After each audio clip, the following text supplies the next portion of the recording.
Hello दोस्तों, स्वागत है आपका हमारे इस नए वीडियो में। तो आज हम तीसरे वीडियो में बात करेंगे इलेक्ट्रोस्टैटिक्स के गॉस थ्योरम टॉपिक की। एक चीज़ मैं आपको बता देना चाहता हूँ कि लास्ट वीडियो में हमने जब इलेक्ट्रिक डाइपोल के लिए इलेक्ट्रिक फील्ड निकाल रहे थे, तो हम लोगों ने पूरा डेरिवेशन किया था। लेकिन ये एटीसी एग्ज़ाम के लिए हमें डेरिवेशन पार्ट पर ज़्यादा फोकस करने की ज़रूरत नहीं है। तो इसलिए अब से हम लोग आगे जितने भी वीडियोज़ देखेंगे आप, उनमें हम लोग डेरिवेशन पे फोकस नहीं करेंगे। हम लोग डायरेक्ट कॉन्सेप्ट पे फोकस करेंगे और फॉर्मूला पे फोकस करेंगे। हाँ, अगर डेरिवेशन छोटा है, 2-3 स्टेप्स का है, तो हम लोग डेरिवेशन डिस्कस कर लेंगे। वरना बहुत लेंदी डेरिवेशंस को रटने से कोई फ़ायदा नहीं है। हमें ज़्यादा से ज़्यादा फॉर्मूले और कॉन्सेप्ट्स रटना चाहिए और उनकी प्रैक्टिस करनी चाहिए। तो चलिए स्टार्ट करते हैं। यहाँ पे हम लोग ये है गॉस थ्योरम। तो गॉस थ्योरम समझने से पहले हम लोग कुछ चीज़ें समझ लेते हैं। जैसे फ्लक्स क्या होता है? फ्लक्स को समझने के लिए हम लोग यहाँ पे सॉलिड एंगल और एरिया वेक्टर, ये छोटी सी चीज़ें हैं, समझ लेते हैं। तो एरिया वेक्टर क्या होता है? जैसे कोई एक सरफेस है, मान लेते हैं ये एक टू डायमेंशनल सरफेस है। यहाँ पे हम लोग एक छोटा सा यूनिट एरिया ले लेते हैं। इस यूनिट एरिया को हम लोग मान लीजिए डी ए ले लिया। तो इस फील्ड में, मतलब ये जो गॉस थ्योरम है, मतलब मैथमेटिक्स में ये वेक्टर कैलकुलस होती है।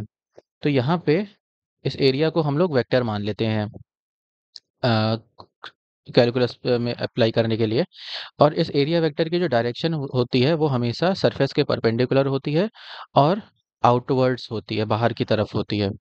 तो यहाँ पे जो एरिया वेक्टर होता है वो वेक्टर होता है, इसकी डायरेक्शन परपेंडिकुलर होती है, perpendicular to surface and outwards, हमेशा बाहर की तरफ ही होती है। ऐसे हम लोग जब आगे गॉस थ्योरम यूज़ करेंगे तो बहुत जगह हम लोग इस एरिया वेक्टर को एज अ वेक्टर लेना पड़ेगा और फिर इसके डायरेक्शन की हेल्प से हम लोग आगे कैलकुलेट करेंगे। नेक्स्ट चीज़ है हमारा सॉलिड एंगल।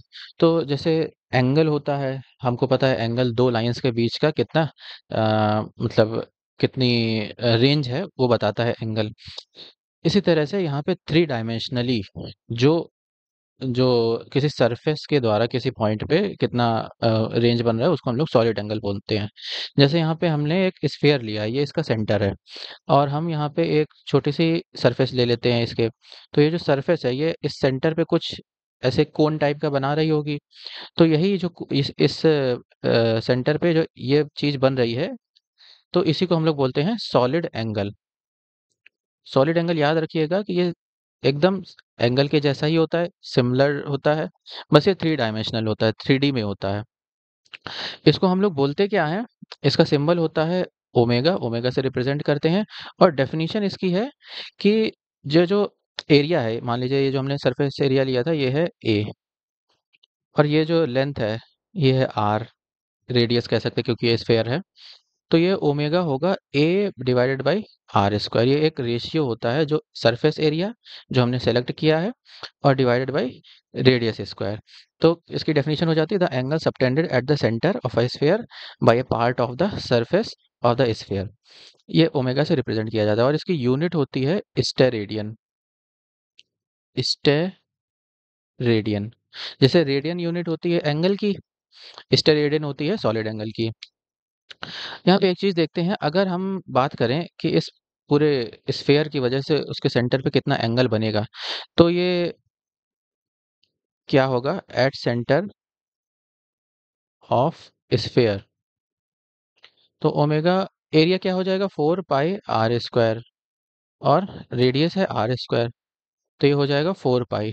तो ये भी याद रखिएगा कि एक स्फीयर की वजह से सेंटर पे टोटल सॉलिड एंगल कितना बनता है? 4 पाई। जिस तरह से एक सर्कल के सेंटर में जो एंगल बनता है वो 360 डिग्री होता है, यानी कि 2 पाई होता है, 2 पाई रेडियंस। इसी तरह सॉलिड एंगल एक स्फीयर की वजह से 4 पाई होता है। नेक्स्ट हम लोग बात करते हैं अपनी अगली इंपॉर्टेंट क्वांटिटी की, जिसका नाम है इलेक्ट्रिक फ्लक्स। अब इलेक्ट्रिक फ्लक्स बहुत इंपॉर्टेंट है। गॉस थ्योरम को समझने से पहले हमें इलेक्ट्रिक फ्लक्स को जानना बहुत ज़रूरी है। इलेक्ट्रिक फ्लक्स बेसिकली क्या है? हमने लास्ट चैप्टर में पढ़ा था इलेक्ट्रिक फील्ड में कि इलेक्ट्रिक फील्ड लाइंस होती हैं, किसी भी चार्ज के अराउंड इलेक्ट्रिक फील्ड लाइंस होती हैं और उन्हीं लाइंस की हेल्प से हम लोग इलेक्ट्रिक फील्ड की स्ट्रेंथ पता करते हैं। वही लाइंस जब जब हम उसी किसी चार्ज के पास कोई एक सरफेस ले आए, टू डायमेंशनल सरफेस ले आए, तो वो लाइंस क्या होंगी, उन सरफेस को क्रॉस करके निकलेंगी। तो उसी चीज को हम लोग बोलते हैं electric flux. The number of electric field lines passing through a surface is called electric flux. For example यहाँ पे मान लेते हैं एक सरफेस ले ली है, और इधर लेफ्ट से इलेक्ट्रिक फील्ड लाइंस आ रही हैं ऐसे, और इधर से निकल रही हैं, एंटर कर रही हैं, और इधर से एग्जिट कर रही हैं, इस तरह से। तो यही इलेक्ट्रिक फ्लक्स होगा। अब यहाँ पे इलेक्ट्रिक फ्लक्स, ये तो डेफिनेशन हो गई, और न्यूमेरिकली हमें देखना पड़ेगा। इलेक्ट्रिक फ्लक्स जो होता है उसको फाई से रिप्रेजेंट करते हैं, और फाई ई मतलब इलेक्ट्रिक फ्लक्स। मैग्नेटिक फ्लक्स में फाई भी यूज करते हैं। और ये होता है, यहाँ पे हम लोग देखें ई क्या है, इलेक्ट्रिक फील्ड। ये जो सरफेस है, जहाँ जिस सरफेस पे हम लोग इसको देख रहे हैं, ऑब्जर्व कर रहे हैं, यहाँ पे हम एक छोटा सा एलिमेंट एरिया ले लेते हैं, डी ए यूनिट। ये भी वेक्टर होगा, वेक्टर एरिया। ओके। और इसकी डायरेक्शन क्या होगी, आउटवर्ड्स होगी। तो जो ये डी ए और ई है, ये दोनों ही वेक्टर है, इनका जो डॉट प्रोडक्ट होगा, और उस डॉट प्रोडक्ट को हम इस पूरी सरफेस के अराउंड जितना लेंगे, सरफेस के अराउंड कैसे लेंगे, पूरा इंटीग्रेशन करेंगे, तो वही हो जाता है इलेक्ट्रिक फ्लक्स। तो ये हो जाता है E dot product D A. अब देखिए डी ए मतलब कि हमने पहले से ही एक स्मॉल क्वांटिटी ली है एरिया की, लेकिन जब भी हम बात करते हैं किसी सरफेस ऑफ क्वांटिटी, तो पूरी क्वांटिटी हमें लास्ट में लेना पड़ता है, उसको हम लोग इंटीग्रेशन से पता करते हैं, इंटीग्रेशन से निकालते हैं। तो ये इलेक्ट्रिक फ्लक्स का फॉर्मूला निकल के आता है, phi E is equals to surface integral of E dot D A. ठीक है। यहाँ पे जब ओपन करेंगे तो E D A cos theta हो जाएगा, जहाँ पे जो थीटा है वो डी ए और ई के बीच में जो भी एंगल बन रहा होगा वो होगा। इसको हम लिख देते हैं integral E D A cos theta. ये हो जाता है हमारा इलेक्ट्रिक फ्लक्स। अब यहाँ पे हम लोग कुछ स्पेशल केसेस देख लेते हैं, इस थीटा पे डिपेंड करेंगे। अगर इस थीटा की वैल्यू ज़ीरो हो जाए, ज़ीरो का मतलब क्या है, कि जो डायरेक्शन इलेक्ट्रिक फील्ड की है उसी डायरेक्शन में ये सरफेस रखी गई, मतलब कि परपेंडिकुलर है। एक तरह से हम लोग क्या बोल सकते हैं कि जो सरफेस है ये इलेक्ट्रिक फील्ड के परपेंडिकुलर रख दी गई है। तो कॉस ज़ीरो हो जाएगा 1, तो फ्लक्स हो जाता है इंटीग्रेशन ई डी ए। इसको आपको बाद में लेना, सॉल्व करना पड़ेगा। वो डिपेंड करेगा शेप कैसा है सरफेस का, स्क्वायर है, सर्कल है, उस हिसाब से हम लोग एरिया कैलकुलेट करते हैं। फिर नेक्स्ट है, अगर थीटा हमारा हो जाता है 90 डिग्री। 90 डिग्री का मतलब क्या है, कि ये जो डी ए है, एरिया वेक्टर, और इलेक्ट्रिक फील्ड, इनके बीच का एंगल 90 है। यानी कि जो इलेक्ट्रिक फील्ड की डायरेक्शन है उसी डायरेक्शन में हमने इस सरफेस को भी रख दिया है ना। जैसे ये डायरेक्शन है तो सरफेस भी ऐसे ही इसी उसमें हमने इसको लेटा दिया है। तो यहाँ पे एंगल 90 बनेगा, और कॉस 90 जीरो हो जाता है, तो इलेक्ट्रिक फ्लक्स हो जाएगा जीरो। ठीक है। फिर नेक्स्ट, अगर हम लोग अपोजिट रख दें, मतलब कि अब इलेक्ट्रिक फील्ड लाइंस क्या है, राइट से लेफ्ट आ रही हैं, तो एंगल होगा 180 डिग्री, है ना। अगर ये सरफेस है हमारी और लाइंस बाहर से अंदर की तरफ आ रही हैं, तो जो डीए है, डीए तो राइट साइड होगा, और इलेक्ट्रिक फील्ड वो लेफ्ट साइड है, तो इन दोनों के बीच में एंगल 180 बन रहा है। और कॉस 180 की वैल्यू होती है -1, तो यहाँ पे इलेक्ट्रिक फ्लक्स हो जाता है माइनस ऑफ ई डी ए। ये जो दो केस है ना, इनको हम लोग ऐसे भी बोल सकते हैं, आउटवर्ड, मतलब कि जब इलेक्ट्रिक फील्ड लाइंस बाहर जा रही हैं आउटवर्ड्स, और ये जब अंदर आ रही हों, इलेक्ट्रिक फील्ड लाइंस बाहर से अंदर की तरफ आ रही हों, तो फिर हम लोग माइनस में लेते हैं, ऐसे जनरली इसको समझ सकते हैं। तो ये तीन जनरल केसेस बनते हैं। और इससे रिलेटेड, अच्छा, इसी से रिलेटेड एक चीज़ होती है, जिसको हम लोग, चलिए अब हम बात करते हैं गॉस थ्योरम की। अच्छा, एक चीज़, इलेक्ट्रिक फ्लक्स ये हमने पढ़ लिया, इसकी यूनिट क्या होगी। तो ये देखिए बेसिकली ये प्रोडक्ट है इलेक्ट्रिक फील्ड का और एरिया का, तो इसकी यूनिट निकल के आएगी इलेक्ट्रिक फील्ड की यूनिट हमने लास्ट क्लास में क्या पढ़ा था? न्यूटन पर कूलम। और एरिया की क्या हो जाएगी? Metre square. तो इसकी यूनिट आ जाती है न्यूटन पर कूलम मीटर स्क्वायर। डायमेंशन की बात करें तो उसी तरीके से हम लोग डायमेंशन निकाल सकते हैं, जैसे लास्ट क्लास में मैंने बताया था। अब बात करते हैं हम लोग गॉस थ्योरम की, most important theorem in electrostatics. ठीक है, तो ये क्या कहता है? ये गॉस थ्योरम इलेक्ट्रिक फ्लक्स के बारे में हमें बताता है। ये बताता है कि कोई एक क्लोज्ड सरफेस है, थ्री डायमेंशनल क्लोज्ड सरफेस। वो किसी भी शेप की हो सकती है, वो क्यूब हो सकता है, क्यूबॉइड हो सकता है, स्फीयर हो सकता है, किसी भी टाइप की थ्री डायमेंशनल क्लोज्ड सरफेस हो, मतलब चारों तरफ से बंद हो। और उसके अंदर अगर कोई चार्ज रखा है, मान लेते हैं क्यू चार्ज रखा है ना, प्लस क्यू ले लेते हैं, प्लस क्यू चार्ज रखा है, तो इस क्लोज्ड सरफेस की जितनी भी सरफेस होगी, मतलब इस ये तो क्यूब है, इसमें 6 सरफेस हैं, तो हर सरफेस से कुछ इलेक्ट्रिक फील्ड लाइंस पास हो रही होंगी। अब ये पॉजिटिव चार्ज है तो इलेक्ट्रिक फील्ड लाइंस कहाँ से निकलेंगी? इलेक्ट्रिक फील्ड लाइंस अंदर से बाहर की तरफ जाएंगी, ऐसे ऐसे सभी डायरेक्शन में, है ना। तो जो ऊपर वाली सरफेस है, यहाँ से भी कुछ लाइंस निकल रही हैं, इस सरफेस से भी कुछ लाइंस निकल रही हैं, इसी तरह से सभी फेसेस से, सभी सरफेस से लाइंस निकल रही हैं। तो क्या होगा? एक गॉस थ्योरम हमें बोलता है कि जितना भी इलेक्ट्रिक फ्लक्स होगा इस सरफेस से, मतलब कि जितने भी इलेक्ट्रिक फील्ड लाइंस इस सरफेस से निकल रही हैं, वो इलेक्ट्रिक फ्लक्स फाई ई किसके, इसके अंदर जो भी चार्ज रखा है उसके 1/एप्सिलॉन नॉट टाइम्स के इक्वल होता है। इसके इक्वल होता है, प्रोपोर्शनल नहीं, इक्वल। ये बहुत ही इंपॉर्टेंट इंफॉर्मेशन हमको दिया था गॉस ने। और हमने लास्ट अभी पढ़ा कि फ्लक्स क्या होता है? Closed integral of E dot D A. तो यहाँ से हम लोग लिख सकते हैं कि Q upon epsilon naught is equals to integration of E dot D A, ऐसे भी लिख सकते हैं। ये गॉस थ्योरम हमें बहुत जगह हेल्प करता है जहाँ पे हम डायरेक्टली कूलम्स लॉ को नहीं अप्लाई कर सकते। हमने लास्ट क्लास में पढ़ा था ना इलेक्ट्रिक फील्ड का फॉर्मूला, पॉइंट चार्ज के लिए 1/4πε0 क्यू अपॉन आर स्क्वायर, वो कूलम्स लॉ से निकला था। तो कूलम्स लॉ क्या होता है? वो एक पॉइंट चार्ज के लिए केवल वैलिड है। ठीक है, कूलम्स लॉ के ये डिसएडवांटेजेस हैं, ध्यान से सुनिएगा। अगर एग्जाम में आ गया कि इसके कूलम्स लॉ के डिसएडवांटेज क्या है, तो हम क्या बोलेंगे कि कूलम्स लॉ केवल पॉइंट चार्ज के लिए ही लगता है। कहीं भी कंटिन्यूअस चार्ज हो जाए, जैसे कि लेंथ में डिस्ट्रीब्यूटेड है या सरफेस में डिस्ट्रीब्यूटेड है या वॉल्यूम में डिस्ट्रीब्यूटेड, तो फिर कूलम्स लॉ हम लोग नहीं लगाते हैं। तब यहाँ पे गॉस थ्योरम बहुत इंपॉर्टेंट साबित होता है। ठीक है, इसका डेरिवेशन में हम लोग नहीं चाह रहे हैं, टाइम वेस्ट होगा हमारा, हम सिर्फ इस फॉर्मूले को याद रखेंगे। अच्छा, ये जो Q है, ये Q केवल एक चार्ज नहीं है, ये है Q इनसाइड, मतलब कि इसके अंदर जितना भी चार्ज है, अगर एक चार्ज है तो केवल एक चार्ज रख देंगे, अगर कई सारे चार्जेस हैं तो उन सभी का हम लोग अलजेब्रिक सम लेंगे, है ना। प्लस माइनस जितने भी चार्जेस हैं सबको ऐड सब्ट्रैक्ट जिस साइन के अकॉर्डिंग करके जो आएगा नेट Q चार्ज, वो यहाँ पे रखेंगे। ठीक है, तो ये भी यहाँ पे ध्यान देने की ज़रूरत है। अच्छा, कुछ यहाँ पे एक पॉइंट्स भी हमें याद रखने हैं कि गॉस थ्योरम जब अप्लाई करते हैं तो ये जो सरफेस है ना, क्यूब हमें यहाँ दिख रहा है, इसको बोलते हैं गॉसियन सरफेस। अब ये गॉसियन सरफेस हम एज्यूम करते हैं, हमें ये दिया नहीं रहेगा, हमें तो केवल चार्ज दिया रहेगा। हम इस गॉसियन सरफेस को एज्यूम करते हैं, कुछ भी मान लेते हैं, मतलब सिमेट्री के अकॉर्डिंग, क्यूब, क्यूबॉइड या सिलेंडर या कुछ भी, स्फीयर, कुछ भी मान लेते हैं।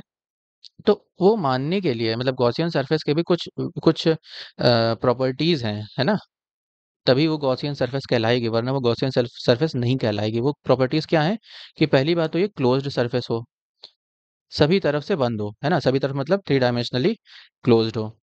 दूसरा ये कि इसके अंदर चार्ज हो, चार्ज इनसाइड, बाहर चार्ज ना हो, है ना। अच्छा, ये अगर पॉइंट चार्ज है तो उसकी बात कर रहे हैं, अगर ये मान लीजिए इनफाइनाइट चार्ज रॉड है तो फिर तो ये पॉसिबल नहीं है, तो फिर हम लोग वहाँ पे एक कुछ पार्ट ही अंदर रखेंगे उस रॉड का। ठीक है, तो चार्ज इनसाइड होना चाहिए। और हाँ, एक चीज़ और, चार्ज उसकी सरफेस पे ना हो, चार्ज नॉट ऑन सरफेस। ऐसा ना हो कि जैसे कि ये सरफेस पे ही चार्ज, हमने ऐसे गॉसियन सरफेस ले ली कि सरफेस पे चार्ज आ रहा है, तो ये ना हो, है ना। क्योंकि किसी पॉइंट, मतलब चार्ज पे कितना इलेक्ट्रिक फील्ड है वो इम्पॉसिबल होता है निकालना। फिर हाँ, यही 2 मेन पॉइंट्स हैं और तीसरा तो सिमेट्री है। सिमेट्री हम लोग इसलिए लेते हैं क्योंकि हम लोगों को कैलकुलेशन करने में आसानी हो, इसलिए हम लोग सिमेट्री लेते हैं। ठीक है? तो ये बात थी हमारी गॉस थ्योरम और गॉसियन सरफेस की। तो इसी गॉस गॉस थ्योरम को अप्लाई करके हमने कई एग्जांपल्स में कई एग्जांपल से इलेक्ट्रिक फील्ड निकाली है। एक-एक करके देखते हैं। तो सबसे पहले हम देखते हैं electric field due to uniformly charged straight infinite wire. एक हमारे पास लंबा सा इनफाइनाइट लेंथ का वायर है और इसमें चार्ज क्या है, यूनिफॉर्मली डिस्ट्रीब्यूटेड है। पूरी रॉड में चार्ज है ऐसे, plus plus plus plus plus plus plus plus plus, इस तरह से चार्ज डिस्ट्रीब्यूटेड है। अब हमें इस पे निकालना है, इलेक्ट्रिक फील्ड निकालना है ना? तो जब भी चार्ज यूनिफॉर्मली डिस्ट्रीब्यूटेड होता है तो हम जैसे यहाँ पे एक लेंथ के अराउंड डिस्ट्रीब्यूटेड है, तो यहाँ पे लेते हैं हम लोग linear charge density lambda. Linear charge density का मतलब होता है total charge divided by length.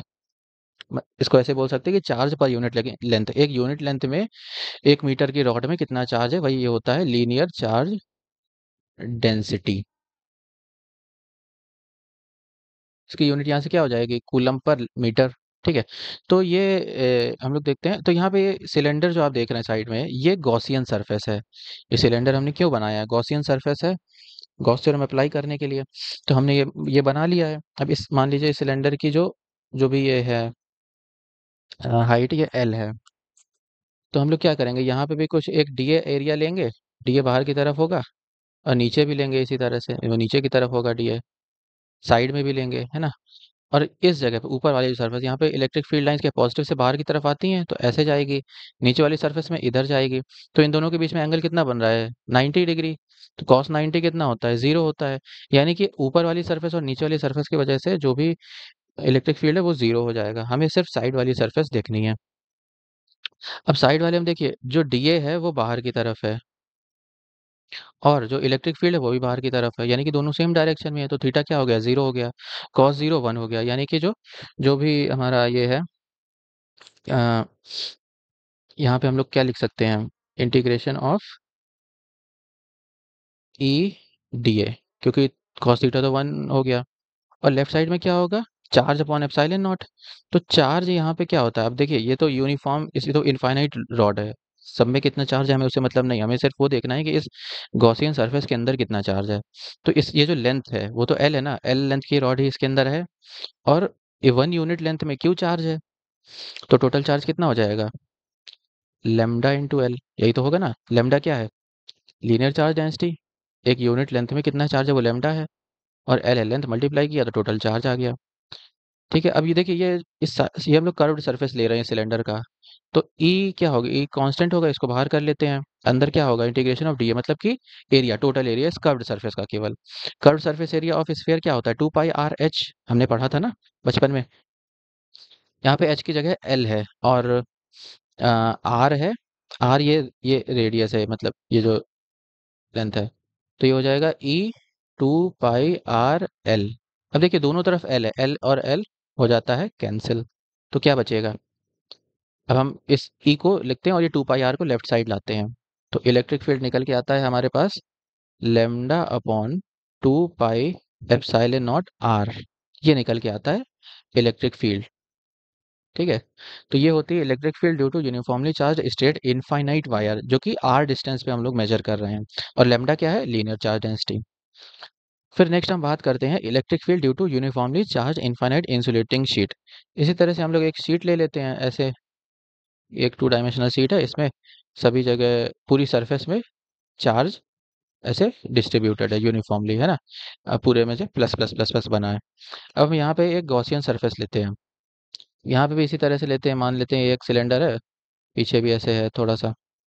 ठीक है? तो ये गॉसियन सरफेस हमने लिया है और इस जगह पे इलेक्ट्रिक फील्ड बाहर की तरफ होगी और एरिया वेक्टर भी बाहर की तरफ होगा। दोनों सेम डायरेक्शन में, थीटा 0 है तो कॉस थीटा क्या हो जाएगा, 1 हो जाएगा। साइड में जो है यहाँ कहीं पे भी हम लेंगे तो एरिया वेक्टर, मान ले अगर यहाँ पे हमने लिया तो एरिया वेक्टर इधर हो जाएगा डी। और इलेक्ट्रिक फील्ड तो हमेशा इधर ही रहेगी, इनके बीच में एंगल 90 बनेगा, और cos 90 जीरो, तो इलेक्ट्रिक फील्ड भी zero.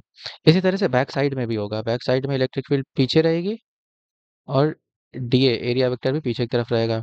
cos 90 sorry cos zero 1 हो जाएगा। ठीक है, तो जो बैक साइड का एरिया है और ये आगे वाला, इन्हीं की वजह से इलेक्ट्रिक फील्ड होगी बस, और ये कर्व्ड सरफेस की वजह से नहीं होगी। तो यहाँ पे क्या निकल के आता है? अच्छा, यहाँ पे जैसे ऊपर लीनियर चार्ज डेंसिटी था, यहाँ पे होती है सरफेस चार्ज डेंसिटी, इसको सिग्मा बोलते हैं, सरफेस चार्ज डेंसिटी।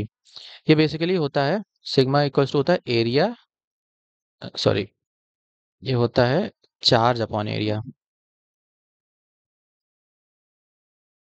ये होता है क्यू चार्ज अपॉन एरिया, है ना? ऐसे ही बोल सकते हैं कि चार्ज पर यूनिट एरिया, ये होता है सरफेस चार्ज डेंसिटी।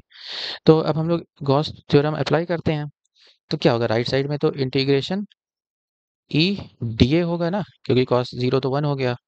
और लेफ्ट साइड में क्या होगा? Total charge upon epsilon not. Total charge क्या होगा? यहाँ पे जो एरिया होगा बस उसी की तो बात होगी। अब ये एरिया क्या होगा?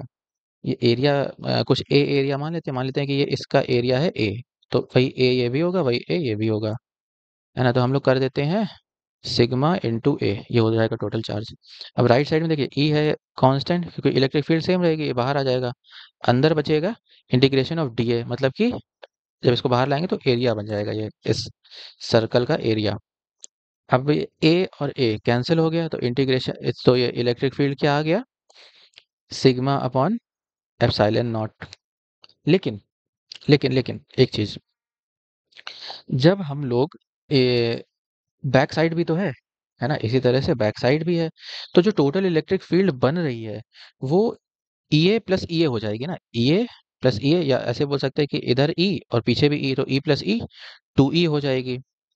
ये तो हमने केवल एक तरफ का निकाला है, तो टोटल इलेक्ट्रिक फील्ड, ये तो मतलब अ, ऐसे बोल सकते हैं 2 ई ए, ये जो निकल के आ रहा है ये 2 ई ए आ रहा है,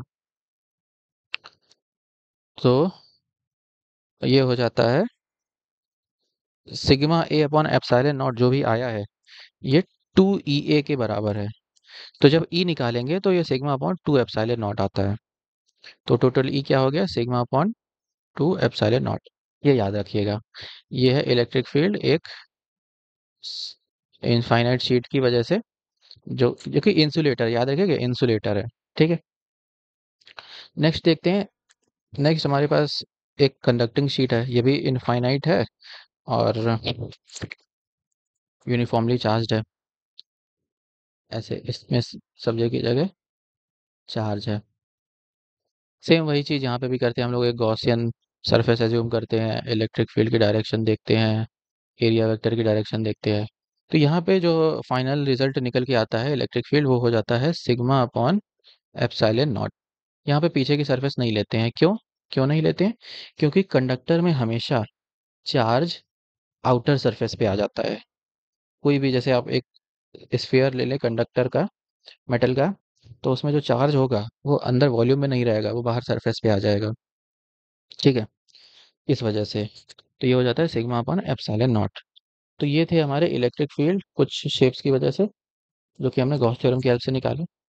अ, दो शेप और बचे हैं, जो कि एक है स्फेरिकल शेल और स्फीयर। ठीक है, वो भी देख लेते हैं, बहुत इंपॉर्टेंट है ये भी। तो अब हम देखते हैं electric field due to uniformly charge spherical shell. Shell क्या होता है? अंदर से हॉलो होता है। ठीक है, शेल जो होता है वो अंदर से हॉलो होता है। तो अब इस शेल में, ये शेल है, इसकी रेडियस हम मान लेते हैं कैपिटल आर है, और इस पे चार्ज कितना है? चार्ज है, लेट्स से क्यू चार्ज है। हमें इलेक्ट्रिक फील्ड निकालना है, तो यहाँ पे देखिए 3 पॉइंट होंगे, एक तो बाहर का पॉइंट आउटसाइड दिस शेल, एक होगा ऑन द शेल जो कि इसकी सरफेस पे होगा, और एक होगा इनसाइड द शेल। तीनों पॉइंट पे हम लोग एक एक करके डिस्कस करते हैं। तो देखिए, जब हम लोग बाहर किसी किसी आउटसाइड पॉइंट की बात कर रहे हैं, तो इसके लिए हमेशा जो भी चार्ज यहाँ पे इस स्फीयर या शेल में है उसको पॉइंट चार्ज मान लेते हैं, पॉइंट चार्ज, और वो इसके सेंटर पे रखा है ऐसा मान लेते हैं। ठीक है, तो क्या हो गया? अब तो ये पॉइंट चार्ज हो गया, सिंपल, हम लोग जो बेसिक फॉर्मूला हमने पढ़ा था वो लगा देंगे। तो इलेक्ट्रिक फील्ड क्या हो जाएगा 1/4 pi epsilon naught Q upon R square. लेकिन देखिए ये आर, अब यहाँ पे ये आर है जिस पॉइंट पे इलेक्ट्रिक फील्ड निकाल रहे हैं, और इसके सेंटर से ये स्मॉल आर है, ठीक है। तो ये हो जाता है at outside, outside the spherical shell. On the shell, on the surface की बात करें, सरफेस पे कितना होगा इलेक्ट्रिक फील्ड, तब भी हम लोग इसको पॉइंट चार्ज ही मान लेंगे, तो कोई दिक्कत नहीं होगी। और लेकिन अब इस केस में स्मॉल आर और कैपिटल आर दोनों बराबर हो जाएंगे, ठीक है। इसी ऊपर वाले फॉर्मूले में हम लोग अगर रखें स्मॉल आर की जगह कैपिटल आर, तो ये आ जाएगा 1/4 pi epsilon naught Q upon capital R square. अब चूंकि कैपिटल आर कांस्टेंट है, तो ये इलेक्ट्रिक फील्ड भी कांस्टेंट हो जाएगी। तो इसकी सरफेस पे इलेक्ट्रिक फील्ड हमेशा कांस्टेंट रहती है। अब इनसाइड की बात करें, तो इनसाइड मान लेते हैं ये पॉइंट है कोई पी पॉइंट, ये आर डिस्टेंस है। तो हम लोग मतलब मेथड वही है, एक गॉसियन सरफेस एज्यूम कर रहे हैं। अब यहाँ पे गॉसियन सरफेस कोई एज्यूम करेंगे इस तरह से, इसके अंदर तो कोई चार्ज है ही नहीं ना, net charge inside this surface will be zero. तो क्या हो गया, इलेक्ट्रिक फ्लक्स भी जीरो, इलेक्ट्रिक फ्लक्स जीरो तो इलेक्ट्रिक फील्ड भी जीरो होगी, ये याद रखिएगा। तो इलेक्ट्रिक किसी स्फेरिकल शेल के अंदर इलेक्ट्रिक फील्ड जीरो होती है, उसके सरफेस पे कांस्टेंट होती है और मैक्सिमम होती है, जो सरफेस पे ना ये मैक्सिमम भी होती है, मैक्सिमम एंड कांस्टेंट। और बाहर जाएंगे तो ये पॉइंट चार्ज की तरह तरह हम इसको एज्यूम कर लेते हैं, तो ये हो जाती है Q upon 1/4 pi Q upon R square, ये हो जाता है। अब यहाँ पे जरा हम लोग देखें, इसकी अगर हम लोग ग्राफ ड्रॉ करें, तो यहाँ पे देखते हैं वाई एक्सिस में हम ले रहे हैं इलेक्ट्रिक फील्ड, एक्स एक्सिस में हम लोग आर ले रहे हैं ना, जो डिस्टेंस है पॉइंट की सेंटर से। अब ये जो है ये है एकदम सेंटर का पॉइंट, सेंटर ऑफ स्फीयर। जैसे हम लोग सेंटर से सरफेस की तरफ बढ़ेंगे, सेंटर से सरफेस की तरफ जा रहे हैं, तब तो इलेक्ट्रिक फील्ड जीरो रहेगी। तो सेंटर से सरफेस तक इलेक्ट्रिक फील्ड जीरो है, और ये है सरफेस। सरफेस पे जैसे ही पहुंचेंगे तो क्या होगा, इलेक्ट्रिक फील्ड मैक्सिमम हो जाएगी, और ये मैक्सिमम इतनी होगी, ठीक है। ये कितनी है, ये वाली वैल्यू है 1/4 pi epsilon naught Q upon R square. इसके बाद क्या हो रहा है, ये तो पॉइंट चार्ज बन गया है, तो इलेक्ट्रिक फील्ड इन्वर्सली प्रोपोर्शनल हो रही है इस डिस्टेंस के। तो ये ऐसे ग्राफ गिर जाएगा, ठीक है, क्योंकि इलेक्ट्रिक फील्ड इन्वर्सली प्रोपोर्शनल है आर के। तो इस तरह का ग्राफ हमें कुछ देखने को मिलता है इलेक्ट्रिक फील्ड और डिस्टेंस का, एक स्फेरिकल शेल के लिए। अच्छा, यहाँ पे कभी कभी क्वेश्चन में एक टर्म इसको यहाँ पे इंक्लूड कर लेते हैं, जिसको बोल देते हैं अ, ये हो जाता है हमारा सिग्मा। ओके, सिग्मा क्या है, सिग्मा है हमारा सरफेस चार्ज डेंसिटी। ये होता है वही क्यू अपॉन एरिया, एरिया यहाँ पे होगा 4 पाई आर स्क्वायर। तो इसको भी हम लोग रिप्लेस कर सकते हैं, तो जो भी इलेक्ट्रिक फील्ड है वो सिग्मा के टर्म्स में आ जाएगी। कभी कभी क्वेश्चंस में या ऑप्शंस में सिग्मा के फॉर्म में भी दिया रहता है, तो वहाँ पे परेशान होने की जरूरत नहीं है, बस ये याद रखिएगा और ऐसे रिप्लेस कर देंगे तो आ जाएगी। जैसे हम लोग इसकी बात करें, ये जो सरफेस पे इलेक्ट्रिक फील्ड है ये क्या हो जाएगा, तो ये देखिए Q upon 4 pi R square, ये बन गया सिग्मा। तो ई हो गया sigma upon epsilon naught, simple, ठीक है। तो ये भी याद रखिएगा कि सिग्मा क्या होता है और कैसे कन्वर्ट करना है। अब नेक्स्ट हम लोग बात करते हैं स्फीयर की, ठीक है। एक इंसुलेटिंग स्फीयर है, इसमें इलेक्ट्रिक फील्ड क्या होगी, तो वही सेम हम लोग देखेंगे, 3 पॉइंट्स होंगे, outside the sphere, inside the sphere and on the sphere surface पे। इसकी जो लेंथ है, मतलब रेडियस है, वो कैपिटल आर है। आउटसाइड हम लोग इस पी पॉइंट की बात कर रहे हैं, इस पी पॉइंट की जो डिस्टेंस है वो है स्मॉल आर। तो वही सेम हम लोग करते हैं, गॉसियन सरफेस एज्यूम करते हैं जो कि सर इस पे स्फेयर होगा। और चूंकि ये पॉइंट बाहर है, तो हम लोग इसको एक पॉइंट चार्ज मान लेते हैं इस पे टोटल चार्ज है क्यू, तो पॉइंट चार्ज मान लिया है। तो जो इलेक्ट्रिक फील्ड होगी वो हो जाएगी 1/4 pi epsilon naught Q by R square. अगर हम लोग सिग्मा के फॉर्म में, लेकिन हाँ यहाँ पे देखिए सिग्मा नहीं आएगा, क्योंकि यहाँ पे केवल सरफेस नहीं है, यहाँ पे तो एक वॉल्यूम है ना। तो यहाँ पे हम लोग लेते हैं वॉल्यूम चार्ज डेंसिटी, जिसको बोलते हैं रो, रो सिंबल होता है वॉल्यूम चार्ज डेंसिटी, मतलब चार्ज अपॉन वॉल्यूम। अब इस स्फीयर का वॉल्यूम क्या होता है, इसका फॉर्मूला आपको पता ही है ना, V is equals to 4/3 pi R cube. अगर इसको आप रिप्लेस करेंगे तो ये इलेक्ट्रिक फील्ड रो के फॉर्म में आ जाती है। अ, अ, यहाँ पे हमें जो Q है ना, Q को रिप्लेस करना पड़ेगा, रो इनटू दिस V। तो ये निकल के आएगा, 4 पाई तो कैंसिल हो जाएगा, और तो ये निकल के आता है रो अपॉन, नीचे 3 बचेगा और एप्सिलॉन नॉट बचेगा। तो रो अपॉन एप्सिलॉन नॉट इधर लिख लेते हैं, और capital R cube upon 3 r² ये आएगा। ठीक है। कैपिटल आर क्या है, रेडियस ऑफ दिस स्फीयर, और स्मॉल आर क्या है, डिस्टेंस है सेंटर से पॉइंट की। तो ये भी याद रखिएगा। अब इनसाइड द स्फीयर की बात करें, मान लेते हैं हम लोग कोई यहाँ पे एक पॉइंट लिया है P, इसकी जो डिस्टेंस है वो है R। अब इनसाइड द स्फीयर क्या होगा, तो यहाँ पे हम लोग जब गॉसियन सरफेस बनाएंगे, तो पता है ना गॉसियन सरफेस में हम लोग उसी चार्ज को देखते हैं जो अंदर होता है सरफेस के। तो ये जो अंदर वाला चार्ज है उसी को देखेंगे। अब अंदर वाला चार्ज तो कुछ कम होगा, पूरा चार्ज तो होगा नहीं ना।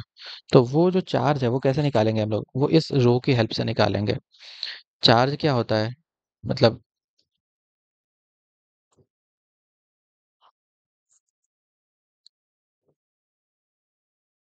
तो क्यू जो है चार्ज वो क्या होगा, वॉल्यूम चार्ज डेंसिटी इनटू इस गॉसियन सरफेस का वॉल्यूम। तो ये हो गया 4/3 पाई आर क्यूब, यहाँ पे स्मॉल आर लेंगे। तो जैसे ही हम लोग पुट करेंगे तो हमारे पास निकल के आएगा, electric field is equals to 1/4 pi epsilon naught. ये जो ये जो क्यू चार्ज है ना, इसको सॉरी क्यू नहीं लिखते हैं, इसको क्यू डैश लिख लेते हैं क्योंकि क्यू टोटल चार्ज है। तो ये जो क्यू डैश है, तो ये ऐसे आएगा क्यू डैश अपॉन R²। और जब यहाँ पे वैल्यूज सारी रखेंगे तो ये निकल के आएगा 1/4 पाई एप्सिलॉन नॉट, और हम्म, ऊपर हो जाएगा,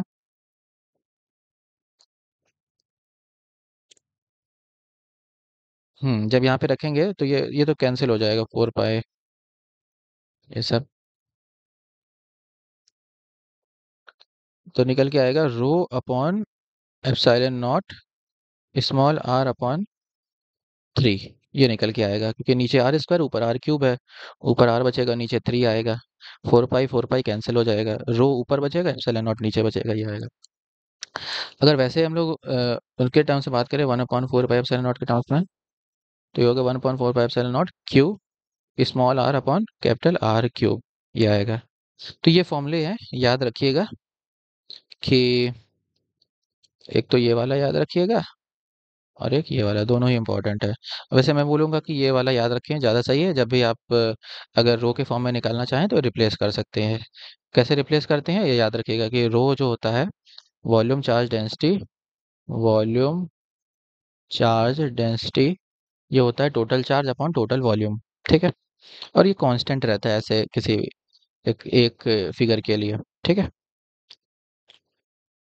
तो ये हमारी बात हो गई। अच्छा, अगर हम सरफेस की बात करें तो कोई प्रॉब्लम नहीं है, ये जो ऊपर वाला फॉर्मूला या नीचे किसी भी फॉर्मूले में जिसमें आपकी मर्जी, स्मॉल आर की जगह कैपिटल आर पुट कर दीजिए और आंसर आ जाएगा। अगर हम लोग ऊपर वाले में पुट करते हैं लेट से, तो स्मॉल आर की जगह कैपिटल आर रखा तो ये ऊपर आर बचेगा है ना, तो R/3 बचेगा। नीचे अगर हम लोग बात करें स्मॉल आर की जगह कैपिटल आर, तो तो भी यही आ जाएगा कि कैपिटल R/3। तो दोनों से ही सेम आ रहा है। और ये कितना है, E इज इक्वल्स टू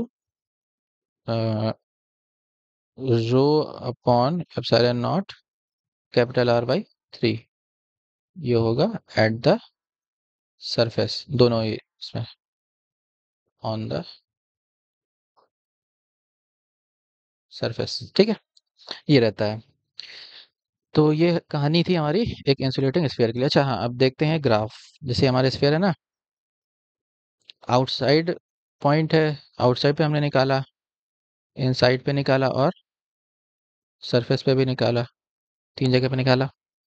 तो अंदर पे जो था, फिर से देखते हैं इधर, जो इनसाइड है ये क्या है, देखिए इलेक्ट्रिक फील्ड ये आर के डायरेक्टली प्रोपोर्शनल है।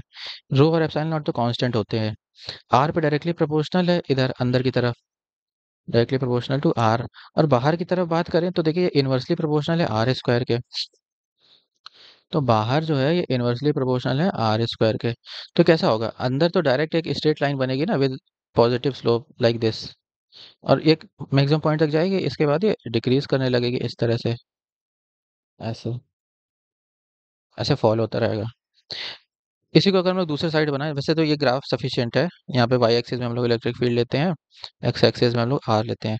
लेकिन जब क्वेश्चंस में ऑप्शंस में कभी कभी ऐसे वी टाइप का बना के दे देते हैं, तो ये लेफ्ट साइड में भी ऐसे ही जाएगा और ये ऐसे गिर जाएगा। डायग्राम इधर पे थोड़ा सा बिगड़ गया, लेकिन आप समझ लीजिए कि क्या इन्फॉर्मेशन मैं बताना चाहता हूँ। इस तरह से ऐसे ये एक उल्टा डब्लू, हाँ उल्टा डब्लू की तरह दिखेगा, ये याद रखिएगा। तो ये होता है हमारा इलेक्ट्रिक फील्ड और डिस्टेंस के बीच का ग्राफ। तो ये था हमारा गॉस थ्योरम। ये बहुत ही इंपॉर्टेंट चैप्टर है, एक बार इसको रिवाइज कर लीजिएगा, सारे फॉर्मूले एक जगह नोट्स बना लीजिए, लिख लीजिए। और वीडियो कैसा लगा हमें कमेंट में बताइए, कोई सजेशन हो तो भी बताइए। Thank you.